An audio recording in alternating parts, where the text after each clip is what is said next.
Welcome to my unboxing of Gigabyte's update to the G1.Assassin, which we actually, we have our G1.Assassin system over here.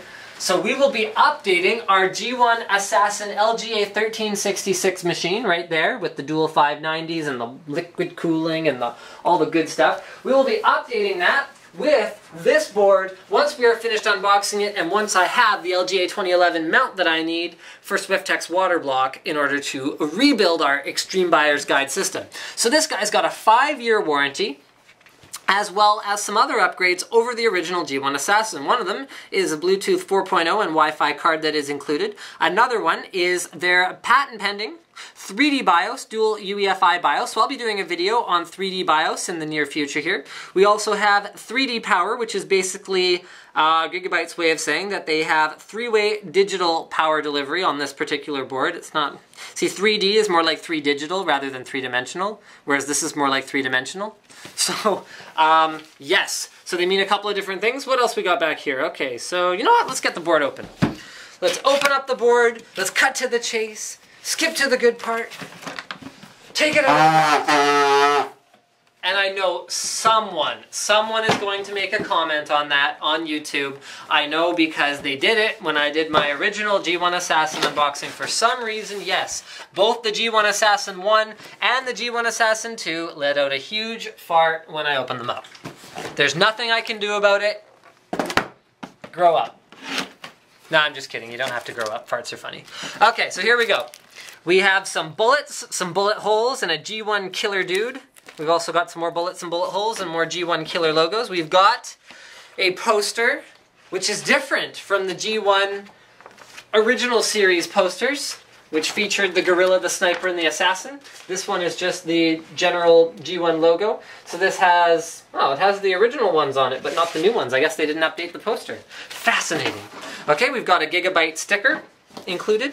And look at all these accessories. That's some good accessory action going on here. So we have our Bluetooth and Wi-Fi PCI Express 1X adapter, which incidentally doesn't only work antennas on Gigabyte motherboards. It also works on whatever motherboard you want. So if you happen to buy one of these boards and you happen to need Wi-Fi and Bluetooth on some other machine, then you just got yourself an extra value add. We have a Crossfire bridge, a 3-way SLI bridge, as well as an SLI bridge. These are all long bridges, which is nice. Lets you use that long spacing. This is a USB data cable for that Bluetooth card, or Wi-Fi Bluetooth card. It does both. We've got 2 right angle and 2 straight SATA cables. All right, we've got a front 3.5-inch USB 3 doodad that plugs into the header of your motherboard. So if you don't have a case that has front USB 3, now you do. Next, we've got an I/O shield. Some documentation, including some discs that you're going to want to go ahead and download the latest from the Gigabyte website. So 1 disc for the board, 1 disc for your GC Wi-Fi, that is that wireless Bluetooth guy. You got your manual, you got a manual for the GC Wi-Fi, and that pretty well does it. Looks like that probably went in there. Haha, I figured out how this works.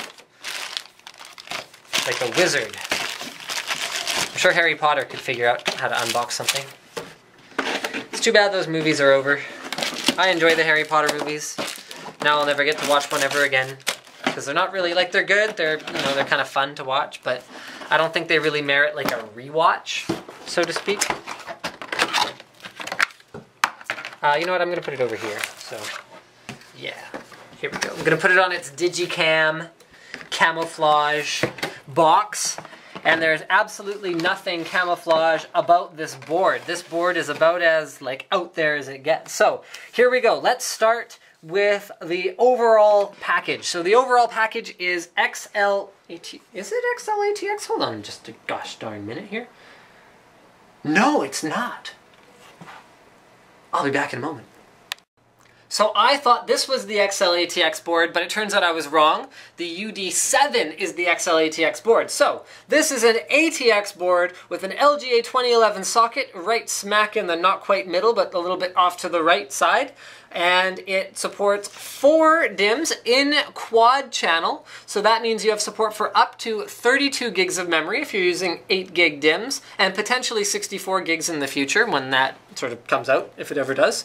Okay, what else we got here? We have our 8-pin connector, and I would say it's not quite ideal location. It is on the top edge of the board, but it is not over here in this corner, which is where most cases are usually putting a cutout so that you have easy access to it. We've also got our 24-pin ATX connector in its ideal location along the right-hand edge. We've got our USB 3 connector in its ideal location along the right-hand edge. We've also got our SATA 3 6 gigabit per second ports right about here. Our SATA 2 3 gigabit per second ports right about here, so that's 2 of those and 4 of those. And finally, on a third-party chipset, we have more SATA 3 6 gigabit per second ports here. Now, in terms of the cooling solution, we're used to seeing pretty cool cooling solutions on the G1 board, so we've got kind of a sort of silencer muzzle looking thing over here. That looks like kind of like a barrel, and that looks kind of like a, you know, stock, or not a stock, what's the thing you hold? I don't know, the grippy thing where you put your left hand if you're right-handed. Okay, and then we have a heat pipe going down to a pistol, which says Gigabyte Gaming Motherboard, and this is hilarious. You guys are gonna love this. Okay, here. Da-da-da. Heatsink, not a weapon, cannot be assembled as a firearm. So just in case you were wondering, no, you cannot assemble it as a firearm, and you're dumb for thinking that. Okay.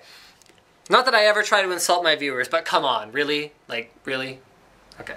So, front panel connectors are right about here on the bottom. There's your powered USB 2. So powered USB 2 is useful for charging things like iPads and other tablets and good stuff like that. We've also got 2 additional USB 2 front panel headers. We have our front panel audio, and we have full support for up to 3-way crossfire or SLI. So you're going to be running 16x for a dual card configuration, which would leave you with a PCIe 8x and a PCIe 1x for further expansion, or you can run 16x, 8x, 8x, and that would leave you with nothing else for further expansion unless you're using water blocks, which is possible. What we also find down here is our amplified onboard audio. So, headphone amps, I'm a big sort of advocate of using a properly amplified headphone output. If you are using headphones, especially ones with reasonably high impedance, which is anything that's higher end than a fairly basic set of headphones.